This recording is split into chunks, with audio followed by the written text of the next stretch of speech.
अस्सलाम वालेकुम dear students, मैं आपका टीचर ज़हीर अहमद कुरैशी। आपने लास्ट लेक्चर्स के अंदर इनहेरिटेंस और पॉलीमॉर्फिज्म के बारे में पढ़ लिया है।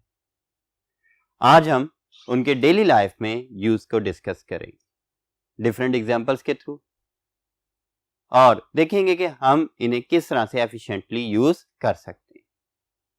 जब डेली लाइफ में इनका यूज हमें समझ आ जाएगा तब हम आसानी से उन डेली लाइफ एग्जांपल्स की प्रोग्रामिंग भी कर सकते हैं। तो बेटा आज के हमारे टॉपिक के दो हिस्से हैं। पहले टॉपिक के हिस्से में हम देखेंगे use of inheritance and polymorphism in daily life और दूसरे हिस्से में हमने एक्सरसाइज ऑफ चैप्टर नंबर 8 को डिस्कस करना है। सो बच्चों, हम स्टार्ट लेते हैं use of inheritance in daily life से।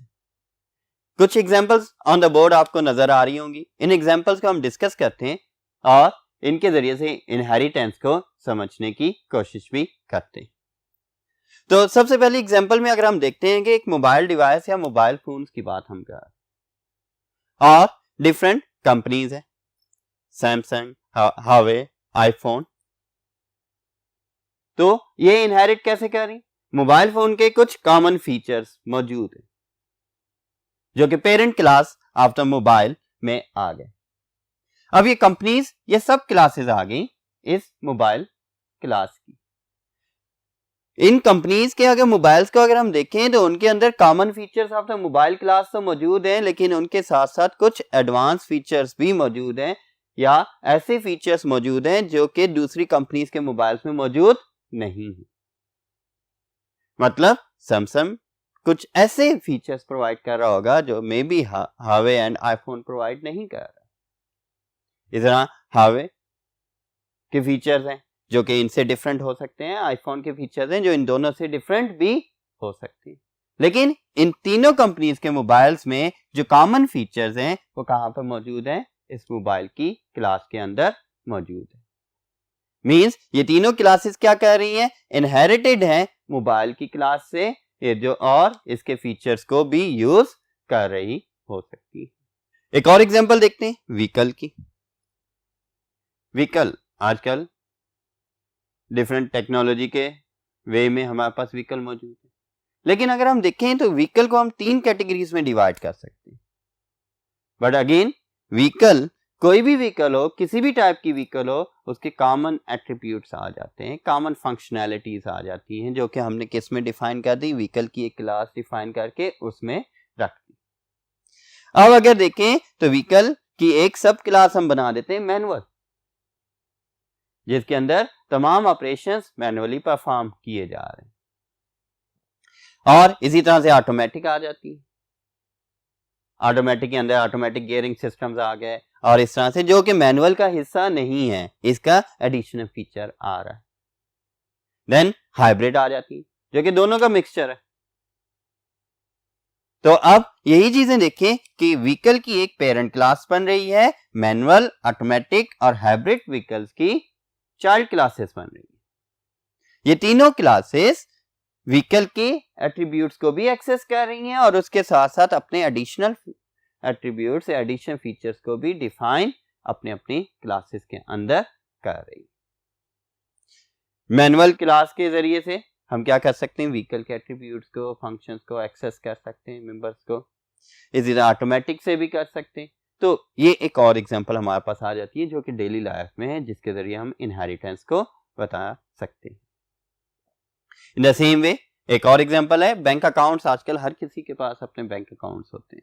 अगर हम देखें तो different type of bank accounts मौजूद है। जब भी कोई कस्टमर बैंक अकाउंट ओपन करवाने जाता है बैंक के पास, तो आपकी बेसिक इंफॉर्मेशन स्टोर कर लेते हैं। बेसिक इंफॉर्मेशन जो भी टाइप का बैंक होगा उसके लिए कॉमन होती है और वो किस क्लास का हिस्सा बन गई? बैंक अकाउंट की क्लास का हिस्सा बन गई।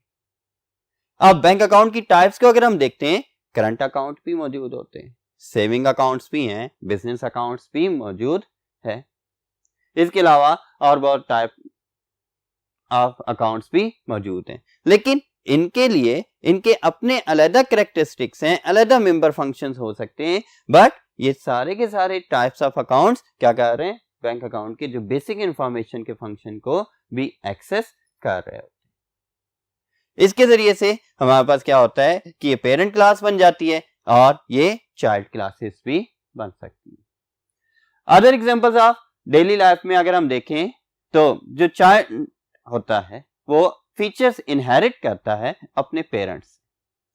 फॉर एग्जांपल आप सुनते भी हैं कि जी इसकी आंखें वालिद की तरह हैं, बाल वालदा की तरह हैं, या इसके हाथ देखो ये किसकी तरह है, ये जी वालिद की तरह है या वालदा की तरह है। तो ये चीजें हमारे पास आ जाती हैं डिफरेंट डेली लाइफ की एग्जांपल्स में कि ये इस तरह से इनहेरिटेंस को अचीव किया जा सकता है या डिस्क्राइब भी किया जा सकता है। अब जब इस तरह की एग्जांपल्स आ जाएंगी तो इन एग्जांपल्स के जरिए से आसानी से हम प्रोग्रामिंग भी परफॉर्म कर सकते हैं कि ऐसे फीचर्स हम बता देते हैं जो कि कॉमन फीचर्स हैं उसे इस क्लास के साथ डिस्क्राइब कर देंगे और जो हमारे पास डिफरेंट फीचर्स होंगे उन्हें सब क्लासेस के साथ डिफाइन भी कर सकते हैं और प्रोग्राम भी किया जा सकता है। तो बच्चों ये थे use of inheritance in daily life. अब हम डिस्कस करेंगे use of polymorphism in daily life को नेक्स्ट बोर्ड के ऊपर। तो चलते हैं नेक्स्ट बोर्ड की तरफ। जी बच्चों अब हम डिस्कस करेंगे use of polymorphism in daily life. तो बेटा अगर आप खुद को अज्यूम करें कि जब आप क्लासरूम में हैं तो आप एज ए स्टूडेंट हैं, आप जब किसी शॉप पर कुछ परचेज करने जाते हैं तो आप कस्टमर होते हैं, जब आप घर में हैं तब बेटा या बेटी के तौर पर मौजूद होते हैं, बहन या भाई के तौर पर मौजूद होते हैं। तो ये भी क्या आ गया, अकेले आप डिफरेंट रोल प्ले कर रहे हैं डिफरेंट सिचुएशंस में। ये क्या है, पॉलीमॉर्फिज्म आ गई। पॉलीमॉर्फिज्म की और भी एग्जांपल्स देखते हैं कि अगर एक पर्सन है या man can be a father, man can be a son, man can be an employee और man can be a customer. At work है तब क्या है, एम्प्लॉय आ गया, जब वो ऑन शॉप है तब कस्टमर है, जब वो इन फ्रंट ऑफ पेरेंट्स है तब सन है, जब इन फ्रंट ऑफ चिल्ड्रन है देन फादर है। इसी तरह से एक पर्सन के और बहुत सारे रोल्स भी हो सकती हैं। तो ये सारे क्या आ गए, पॉलीमॉर्फिज्म में आ गए। जैसा कि हमने पिछले लेक्चर के अंदर पढ़ा था कि पॉलीमॉर्फिज्म क्या है, using an object, operator or function in different ways. तो बेटा वही चीज आ गई कि ये एक मैन एक ऑब्जेक्ट है और ये इसके डिफरेंट फॉर्म्स आ गई कि डिफरेंट फॉर्म्स में किस तरह से यूज हो रहा है। इन द सेम वे एक और एग्जांपल देखते हैं कि एक मोबाइल डिवाइस आ जाए। अब ये मोबाइल डिवाइस, इसके जरिए कौन कौन से हम फंक्शंस परफॉर्म कर सकते हैं, किस किस फंक्शनैलिटी के लिए ये यूज हो रही है। अगर हम देखते हैं तो हम इसी को मेकिंग कॉल्स को मिलाने के लिए भी यूज कर रहे होते हैं। इसी तरह सेंडिंग एसएमएस एमएमएस के लिए भी हम मोबाइल डिवाइस ही यूज कर रहे हैं। ये नहीं है कि जी एसएमएस एमएमएस के लिए अलग डिवाइस है, कॉल्स के लिए अलग डिवाइस है, नहीं, एक ही डिवाइस है, उसकी डिफरेंट फंक्शंस आ रहे हैं। और कौन से फंक्शंस हैं, storing data such as contacts, SMS etcetera, then browsing internet. आप आजकल जितने भी मोबाइल डिवाइसेस हैं उनके अंदर इंटरनेट ब्राउजिंग का फीचर मौजूद है। आप एप्लीकेशन इंस्टॉल कर सकते हैं, उनके जरिए डिफरेंट इंटरनेट बेस्ड ऑपरेशंस को परफॉर्म भी कर सकते हैं। In the same way playing multimedia, audio video games such other animations वगैरह सारे के सारे मल्टीमीडिया में आते हैं और उन तमाम को प्ले करने के लिए भी हमारे पास मोबाइल डिवाइसेस यूज हो रही होती है। Capturing pictures, videos etcetera, mobile devices के अंदर कैमरा बिल्ट इन है और इसके जरिए से हम पिक्चर्स वीडियोस वगैरह को भी कैप्चर कर सकते हैं।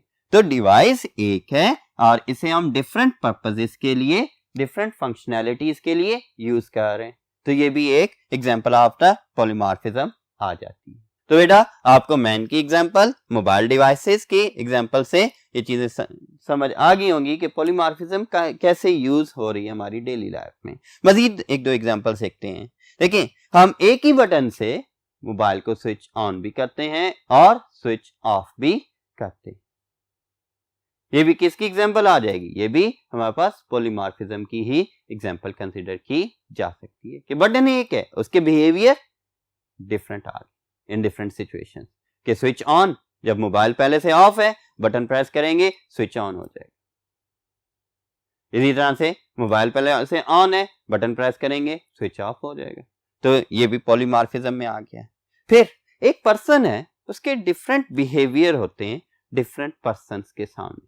जब भाइयों के साथ हैं आपका बिहेवियर कुछ और होगा, फ्रेंड्स के साथ हैं आपका बिहेवियर कुछ और है, छोटों के साथ बिहेवियर किसी और तरह का है, बड़ों के साथ और तरह का है।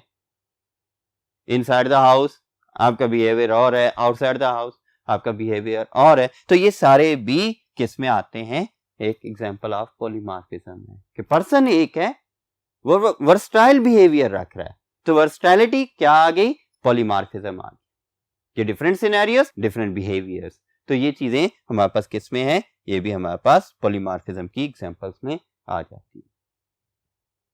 तो बेटा इस तरह से हमारे पास first part of the lecture complete होता है। Next part of the lecture को हम नेक्स्ट बोर्ड पर डिस्कस करते हैं। चलते हैं नेक्स्ट बोर्ड की तरफ। तो बेटा अब second part of the lecture में हमने एक्सरसाइज को डिस्कस करना। आपकी इस चैप्टर की एक्सरसाइज का पहला क्वेश्चन एमसीक्यू से रिलेटेड है और इसमें हम देखेंगे कि डिफरेंट एमसीक्यूज हैं। पहला एमसीक्यू क्या कह रहा है, a constructor is called whenever. Constructors के बारे में हमने पढ़ा था। कंस्ट्रक्टर्स क्या हैं, such member functions that have same name as of the class and has no return type, not even void, is called constructor.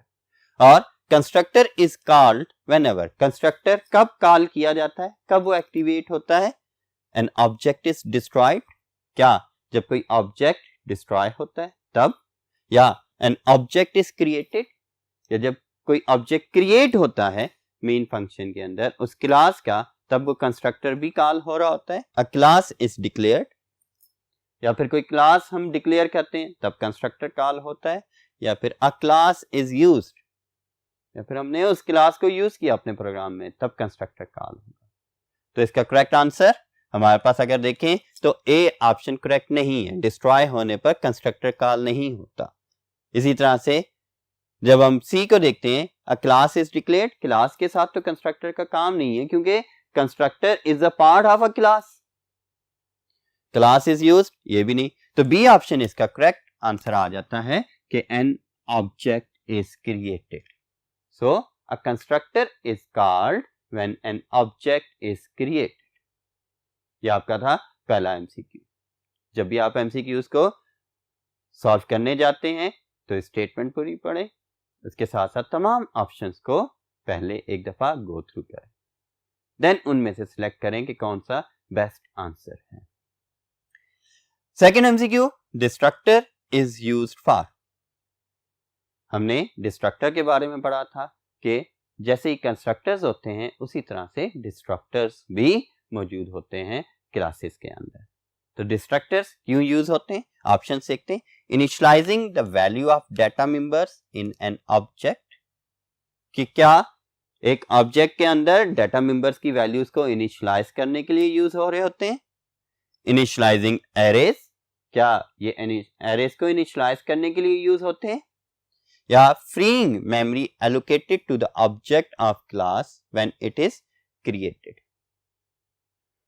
या फिर उस मेमोरी को फ्री करने के लिए यूज हो रहे हैं जो कि एक ऑब्जेक्ट ने क्रिएट होते वक्त एलोकेट की थी, रिजर्व की थी, उसे फ्री करने के लिए यूज हो रहे हैं। या फिर डी ऑप्शन है, क्रिएटिंग एन ऑब्जेक्ट। तो इनमें से करेक्ट आंसर हमारे पास जो सी आ जाता है, freeing memory allocated to the object. वो मेमोरी जो कि ऑब्जेक्ट को एलोकेट की गई थी जब वो बनाया गया था, तो उसको फ्री करने के लिए डिस्ट्रक्टर्स यूज होते हैं।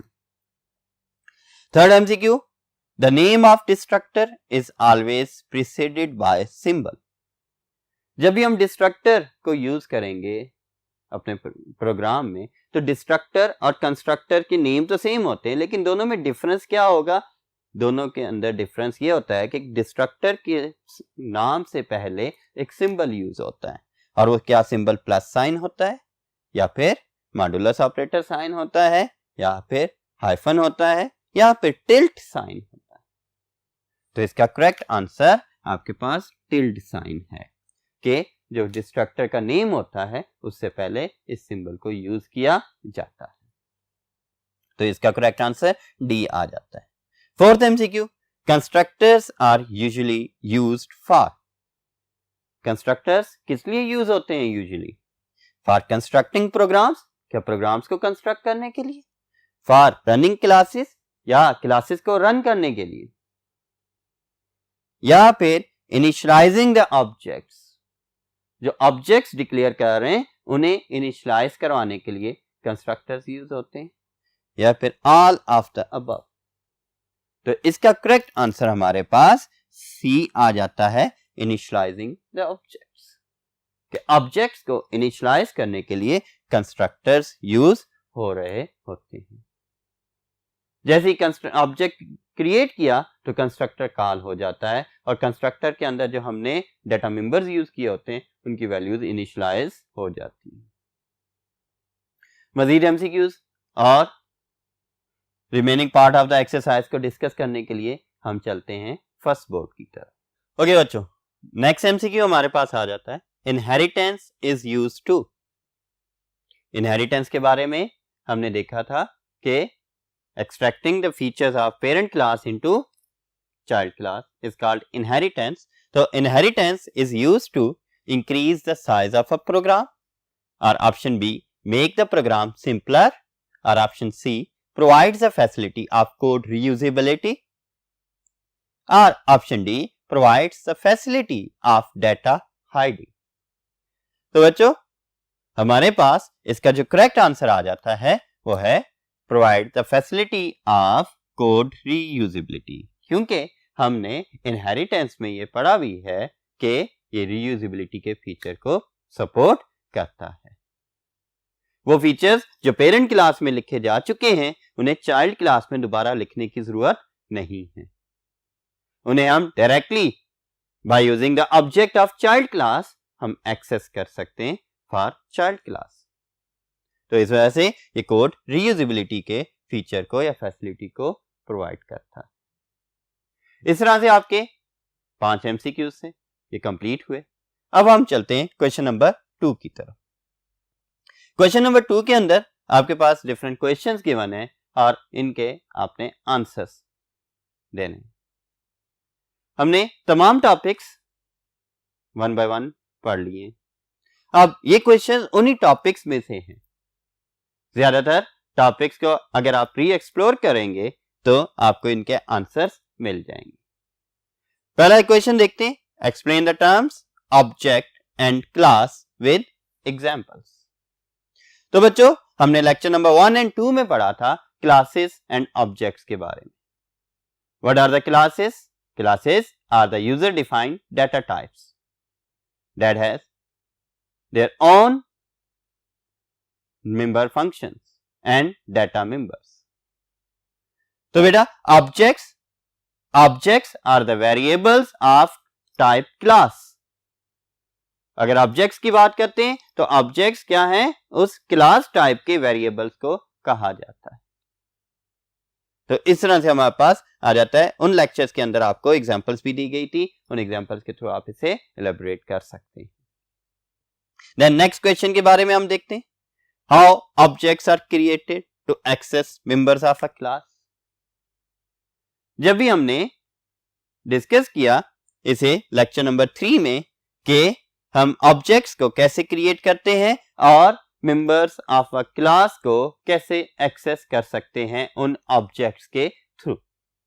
तो बेटा अगर मेरे पास क्लास ए है और मैंने उसका A1 का एक ऑब्जेक्ट बना दिया है एक मेन के फंक्शन के अंदर, तो ये क्या बन गया? एक ऑब्जेक्ट क्रिएट हो गया। अब ए क्लास के अंदर मैं कहता हूं शो ए का एक फंक्शन है, उसको एक्सेस करना है तो मैं क्या करूंगा कि A1 डॉट शो ए, इस फंक्शन को मैं एक्सेस इस तरह से कर लूंगा। इसके अलावा अगर कोई पब्लिक डाटा मेंबर्स मौजूद है तब उन्हें भी dot operator object name dot और साथ में मेंबर नेम के थ्रू एक्सेस किया जा सकता है। इस तरह से हम क्या करते हैं, मेंबर्स को एक्सेस कर सकते हैं।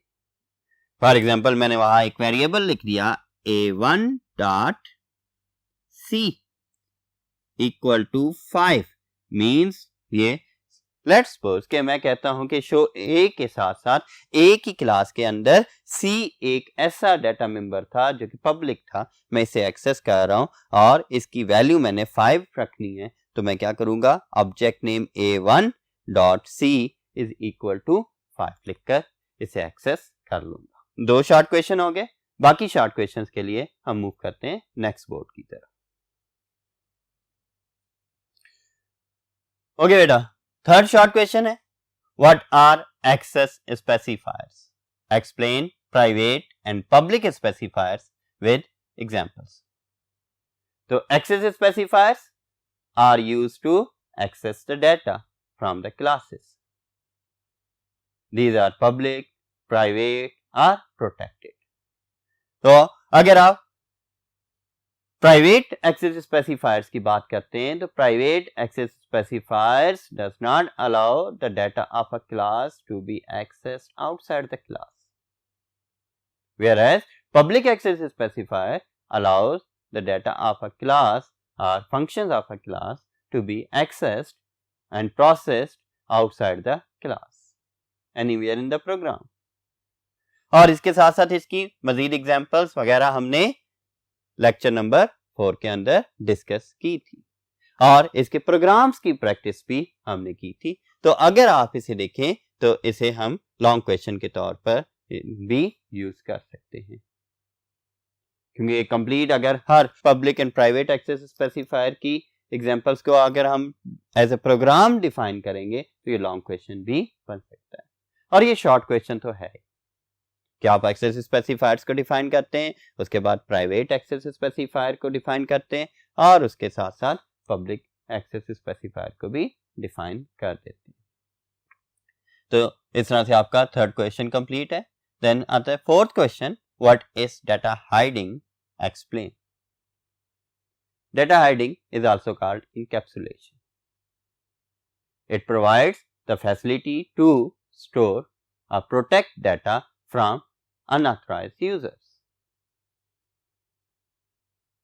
अगर किसी क्लास के मेंबर्स को हमने प्रोटेक्ट करना हो आउटसाइड द क्लास तो उसके लिए जो फीचर हम यूज करते हैं उसे डाटा हाइडिंग और इनकैप्सुलेशन भी कहा जाता है। और इसके बारे में हमने टेबल भी ड्रा किया था लेक्चर नंबर 5 में और इसे डिटेल में डिस्कस भी किया था कि हम डाटा को कितने वेज में हाइड कर सकते हैं, 3 वेज में हाइड कर सकते हैं।